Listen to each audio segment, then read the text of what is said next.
Thank You, Amu by Ogi Mora.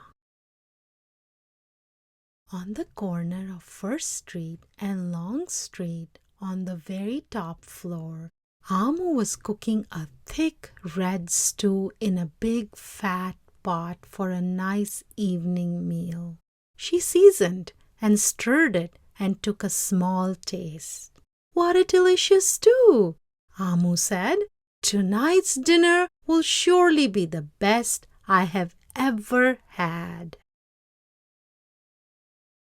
With that, Amu put down her spoon and went to read a book before supper.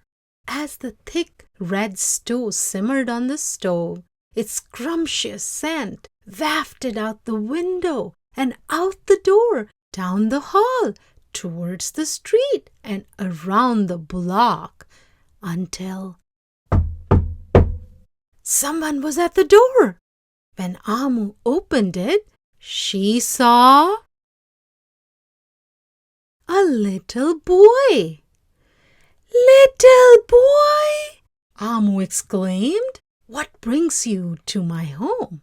"I was playing with my race car down the hall when I smelled the most delicious smell," the little boy replied. "What is it?" "Thick red stew."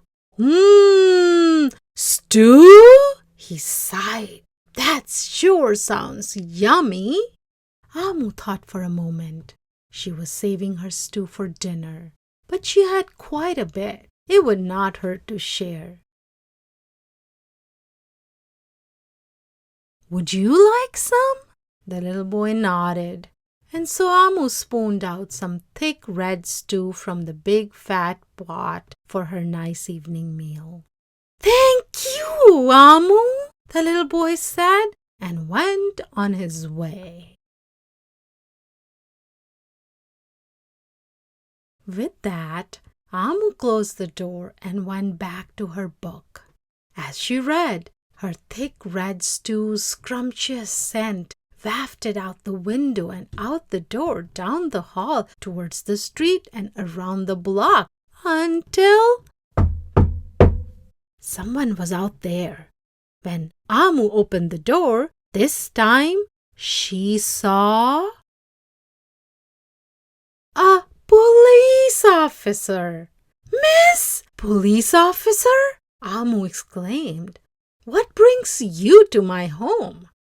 "I was on duty down the street when I smelled the most delicious smell," Miss Police Officer replied.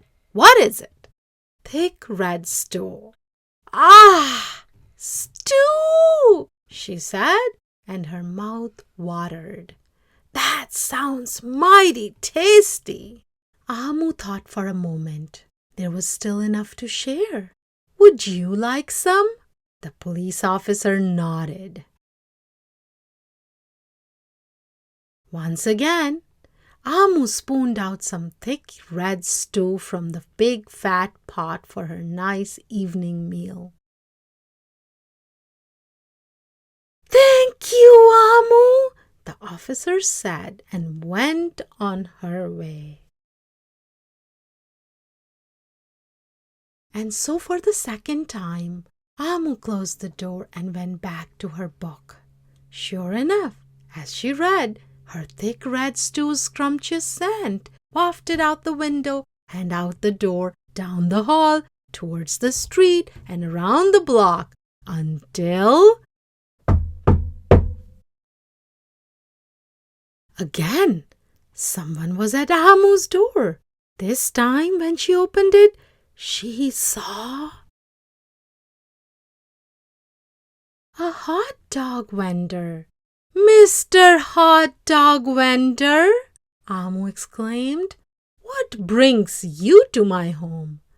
"I was selling my hot dogs down the block when I smelled the most delicious smell," Mr. Hot Dog Vendor replied. "What is it?" "Thick red stew." "Ooh, stew!" The vendor licked his lips. "That sounds quite delectable."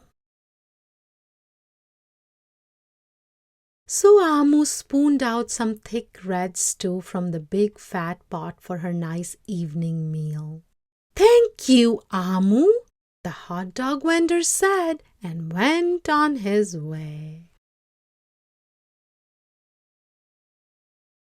Throughout the day, people from all across the neighborhood knocked on Amu's door. She fed a shop owner, a cab driver, a doctor, an actor, a lawyer, a dancer, a baker, an artist, a singer, an athlete, a bus driver, a construction worker. Even the mayor stopped by. Each time they knocked, Amu shared.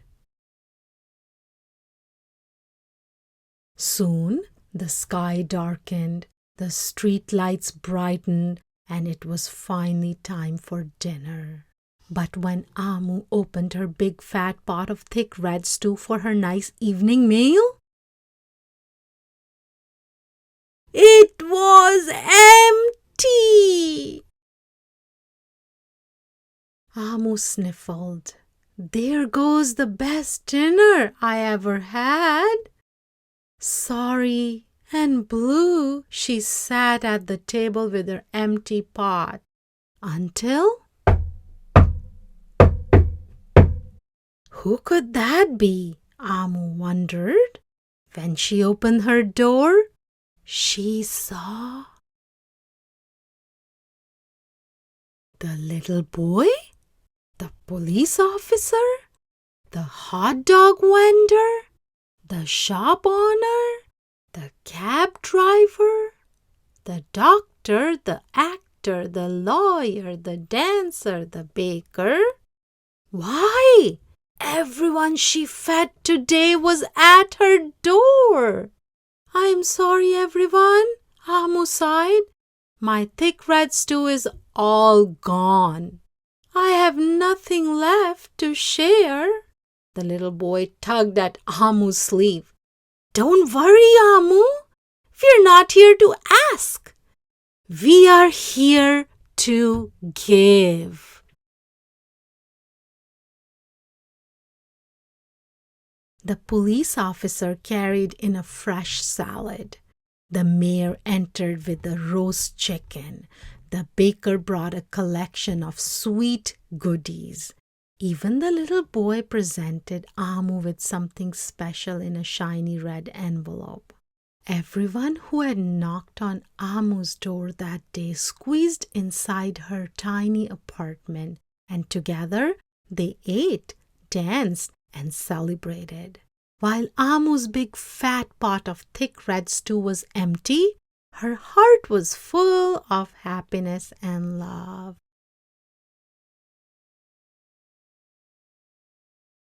That dinner was the best she had ever had. Thank you, Amu. The end.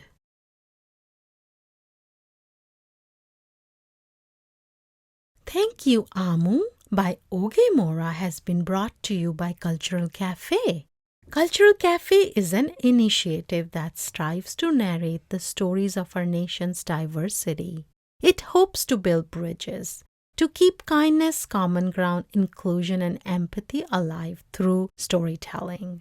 Please support Cultural Cafe by liking, subscribing, or commenting. Thank you.